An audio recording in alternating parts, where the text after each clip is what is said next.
लिए अब तारीख पर तारीख नहीं। नए कानून में एफआईआर से लेकर फैसला सुनाने तक की तय है समय सीमा।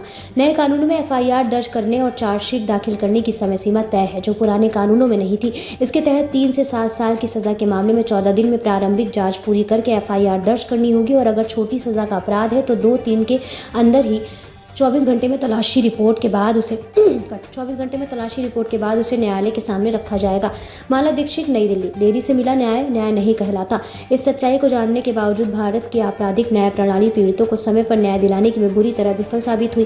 देश जिला अदालतों में सालों से लंबित 4.4 मुकदमे इसके सबूत हैं, जिनमें 3.33 करोड़ मुकदमे आपराधिक हैं। भारतीय न्याय संहिता, भारतीय नागरिक सुरक्षा संहिता और भारतीय साक्ष्य अधिनियम के तहत बने नए कानूनों में पीड़ित को समय पर न्याय दिलाने का पुख्ता इंतजाम किया गया है और इसके लिए पुलिस, सरकार और अदालत तीनों की जिम्मेदारी के साथ ही उसे पूरा करने का समय सीमा भी तय कर दी गई है। इसी कानून से जुड़े विधेयक पर संसद में चर्चा के दौरान गृह मंत्री अमित शाह ने साफ कर दिया था कि औपनिवेशिक कानूनों का मूल उद्देश्य दंड देना था, इसलिए पीड़ित को समय पर न्याय दिलाना उसकी प्राथमिकता में ही नहीं था, जबकि भारतीय आत्मा वाले नए कानूनों का उद्देश्य पीड़ित को समय पर न्याय दिलाना है। शाह के अनुसार नए कानूनों से अदालतों में तारीख पर तारीख मिलने का जमाना खत्म करने में मदद मिलेगी। दरअसल किसी भी आपराधिक मुकदमे की शुरुआत एफआईआर से होती है।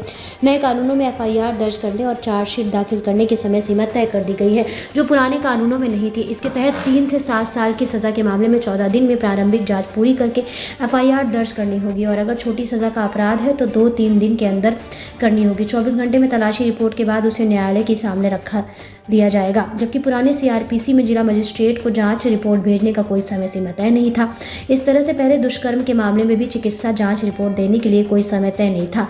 नए कानून में व्यवस्था की गई है कि शारीरिक शोषण के मामले में 7 दिन के भीतर पीड़िता की चिकित्सा रिपोर्ट पुलिस थाने और कोर्ट भेजी जाएगी।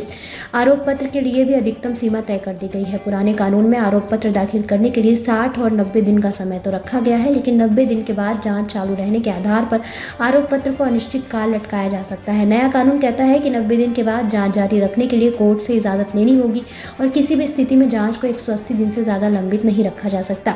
180 दिन में आरोप पत्र दाखिल करना ही होगा। इससे मामले का ट्रायल जल्दी सुनिश्चित होगा। पुलिस के साथ ही अदालत के लिए भी कानून में समय सीमा तय की गई है। नए कानून के तहत मजिस्ट्रेट 14 दिन के भीतर केस का संज्ञान लेंगे। रसूखदार अभियुक्तों की एक प्रवृत्ति होती है कि वे ज्यादा से ज्यादा दिनों तक केस लटकाए रहते हैं और इसकी शुरुआत होती है आरोपों को अदालत में चुनौती देने और आरोप मुक्त घोषित करने की मांग से। अगर किसी मामले में ज्यादा आरोपी है तो वे एक एक करके आरोप मुक्त होने की अर्जी देते हैं और मामला वर्षों लटका रहता है, लेकिन अब ऐसा नहीं हो पाएगा। नए कानून के तहत आरोपी इस बारे में 7 दिन के अंदर ही अपील कर सकता है और न्यायाधीश को 7 दिन के अंदर सुनवाई पूरी करनी होगी। इस व्यवस्था से ज्यादा 120 दिन के अंदर केस ट्रायल पर आ जाएगा।